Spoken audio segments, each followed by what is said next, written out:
Hi viewers, welcome back. ఈ క్లాస్లో మనము హోమ్ మెనూలోని క్లిప్బోర్డ్ ఆప్షన్స్ గురించి తెలుసుకుందాం. దీనికోసం నేను ఒక స్టోరీలోని కొంత భాగాన్ని తీసుకుంటున్నాను. దీన్ని సైజ్ పెంచుకున్నాను. ఈ పారాగ్రాఫ్ మనకు ఎక్కడైనా మళ్ళీ రిపీట్ అవుతుంటే, అంటే మళ్ళీ టైప్ చేయాల్సిన అవసరం లేకుండా మనకు ఈ క్లిప్బోర్డ్లోని ఆప్షన్స్ ఉపయోగపడతాయి. సపోజ్ చూడండి, నేను ఈ పారాగ్రాఫ్ మళ్ళీ నాకు కావాలనుకున్నప్పుడు ఫస్ట్ ఏం చేస్తానంటే ఈ పారాగ్రాఫ్ మొత్తాన్ని సెలెక్ట్ చేసుకుంటున్నాను.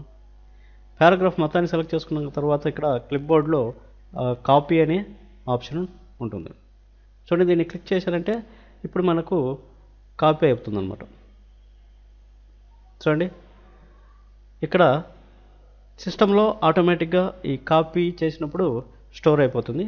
మనకు ఎక్కడ కావాలంటే అక్కడ ఈ పారాగ్రాఫ్ని మనము మళ్ళీ టైప్ చేసుకోవచ్చు. అంటే టైప్ చేయకుండా మళ్ళీ దాన్ని పేస్ట్ అనే ఆప్షన్ ద్వారా దాన్ని తీసుకురావచ్చు. చూడండి, ఇక్కడ పేస్ట్ అనే బటన్ ఉంది. పేస్ట్ క్లిక్ చేస్తుంటే మళ్ళీ మనకు ఇక్కడ ఆటోమేటిక్గా వచ్చింది.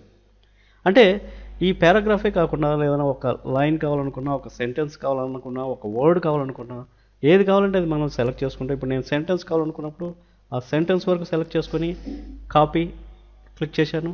కాపీ క్లిక్ చేసిన వెంటనే నాకు సపోజ్ ఇక్కడ కావాలనుకుంటే కర్సర్ అక్కడ పెట్టేసి, అంటే ఎక్కడ కావాలంటే అక్కడ మనం కర్సర్ ఉంచాలి. ఆ కర్సర్ ఉన్న చోట మనకు పేస్ట్ అవుతుంది. ఆ కర్సర్ని అక్కడ ఉంచేసి పేస్ట్ బటన్ క్లిక్ చేసామంటే మనకు అక్కడ పేస్ట్ అయిపోతుంది. చూడండి, మళ్ళీ ఈ లైన్ కూడా పేస్ట్ అయింది.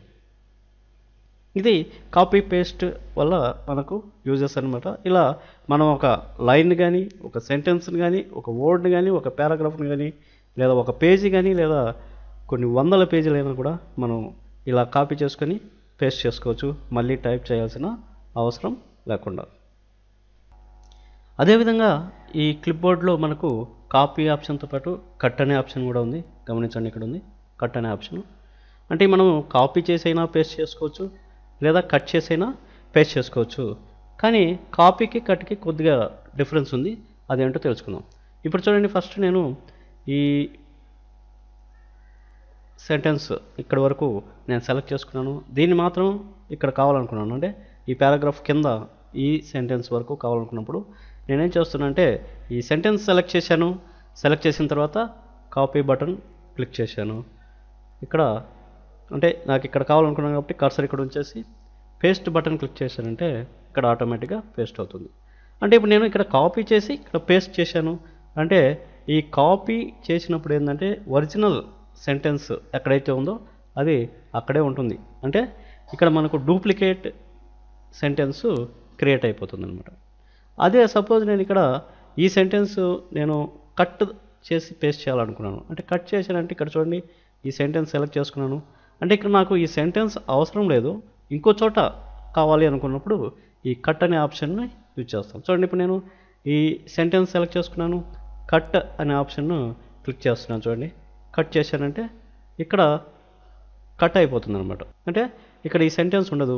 నాకు కావాలనుకున్న చోట కర్సర్ని ఉంచేసి, సపోజ్ నేను ఇక్కడ కావాలనుకున్నాను, కర్సర్ని ఇక్కడ ఉంచాను. ఇప్పుడు పేస్ట్ బటన్ క్లిక్ చేశానంటే ఆటోమేటిక్గా ఇక్కడ పేస్ట్ అవుతుంది. అంటే కాపీ అంటే ఒరిజినల్ సెంటెన్స్ కానీ, ఒరిజినల్ డాక్యుమెంట్ అంటే ఒరిజినల్ పారాగ్రాఫ్ కానీ అక్కడే ఉంటుంది. మళ్ళీ మనకు డూప్లికేట్ కాపీ క్రియేట్ అవుతుంది. అదే కట్ చేసామంటే అంటే అక్కడ అవసరం లేనప్పుడు దాన్ని కట్ చేస్తాం. కట్ చేసేసి ఎక్కడ కావాలన్నా అక్కడ పేస్ట్ చేసుకుంటాం. ఇది కాపీకి కట్కి డిఫరెన్స్ అన్నమాట. అదేవిధంగా ఇప్పుడు ఈ క్లిప్బోర్డ్లోని ఆప్షన్స్ని మనం కీబోర్డ్ ద్వారా కూడా యూజ్ చేసుకోవచ్చు. చూడండి, సపోజ్ నేను కాపీ చేయాలనుకున్నప్పుడు, అంటే ఈ సెంటెన్స్, ఈ వర్డ్, ఈ సెంటెన్స్లోని ఈ వర్డ్ వరకు ఈ 2 వర్డ్స్ నాకు కావాలనుకున్నాను. అంటే ఇక్కడ కావాలి, నెక్స్ట్ ఇంకో చోట కావాలనుకున్నప్పుడు ఇక్కడ అలాగే ఉంచి అంటే సెలెక్ట్ చేసి దీన్ని కాపీ చేస్తున్నాను. కాపీ అంటే యాక్చువల్గా క్లిప్బోర్డ్లో ఈ ఆప్షన్ ద్వారా వెళ్తాం, కానీ కీబోర్డ్ ఆప్షన్ ద్వారా Ctrl+C క్లిక్ చేస్తున్నాను. చూడండి, Ctrl+C క్లిక్ చేశాను. ఇప్పుడు ఇది మనకు సిస్టంలో స్టోర్ అయి ఉంటుంది, అంటే కాపీ అయి ఉంటుంది. మనకు కావాల్సిన చోట మనం కర్సర్ ఉంచేసి, ఇప్పుడు నేను కర్సర్ ఇక్కడ ఉంచాను, పేస్ట్ చేయాలి. పేస్ట్ అంటే ఈ ఆప్షన్ ద్వారా క్లిక్ చేయొచ్చు, లేదా మనకు షార్ట్కట్కి వచ్చేసి Ctrl+V అనమాట. Ctrl+V ప్రెస్ చేస్తున్నాను నేను కీబోర్డ్ ద్వారా. Ctrl+V ప్రెస్ చేస్తాను. చూడండి, ఇక్కడ పేస్ట్ అయింది. అంటే కాపీ చేశాను, ఇక్కడ నుంచి Ctrl+C ద్వారా ఇక్కడ పేస్ట్ చేశాను. అంటే కాపీ చేసినప్పుడు ఏంటంటే ఈ వర్డ్ అక్కడే ఉంది, మళ్ళీ మనకి ఇక్కడ పేస్ట్ అయింది. అదే నేను ఇక్కడ ఈ సెంటెన్స్ని వద్దనుకుంటున్నాను ఇక్కడ, అంటే ఏన్సియంట్ అనే వర్డ్ని ఇక్కడ వద్దనుకున్నాను. ఇక్కడ వద్దనుకున్నప్పుడు నేను ఏం చేస్తానంటే కట్ చేస్తాను. కట్ చేయాలంటే ఈ ఆప్షన్ ద్వారా వెళ్ళొచ్చు, లేదా కీబోర్డ్ షార్ట్ కట్ కీ ద్వారా Ctrl+X ప్రెస్ చేస్తున్నాను. Ctrl+X ప్రెస్ చేస్తాను. ఇక్కడ లేదు చూడండి, ఇక్కడ డిలీట్ అయిపోయింది. కానీ మనకు కావాల్సిన చోట కర్సర్ ఉంచేసి కీబోర్డ్ ద్వారా పేస్ట్ చేయాలి. అంటే Ctrl+V ప్రెస్ చేశానంటే మనకి ఇక్కడ పేస్ట్ అవుతుంది. అది కాపీ, కట్, పేస్ట్. ఈ కట్కి కాపీకి డిఫరెన్స్ అర్థమైంది అనుకుంటాను. అదేవిధంగా మనం ప్రీవియస్ క్లాస్లో ప్రింట్ ఆప్షన్ గురించి తెలుసుకున్నాము. ప్రింట్కి కూడా షార్ట్ కట్కి వచ్చేసి Ctrl+P అనమాట. చూడండి, Ctrl+P ప్రెస్ చేస్తున్నాను. Ctrl+P ప్రెస్ చేస్తేనే మనకు ప్రింట్ డైలాగ్ బాక్స్ వస్తుంది.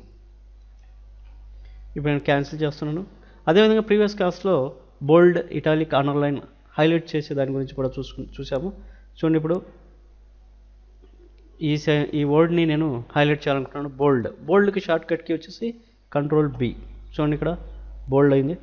అదేవిధంగా ఈ జపాన్ అనే వర్డ్ని నేను అండర్లైన్ చేయాలనుకుంటున్నాను. అండర్లైన్కు షార్ట్ కట్కి వచ్చేసి Ctrl+U. అదేవిధంగా ఇక్కడ బ్రదర్స్ అనే దాన్ని ఇటాలిక్ చేయాలనుకుంటున్నాను. ఇటాలిక్ షార్ట్ కట్కి వచ్చేసి కీబోర్డ్ ద్వారా Ctrl+I. ఓకేనా? మిగతా ఆప్షన్స్ గురించి నెక్స్ట్ క్లాస్లో చూద్దాం. Okay, bye, thank you.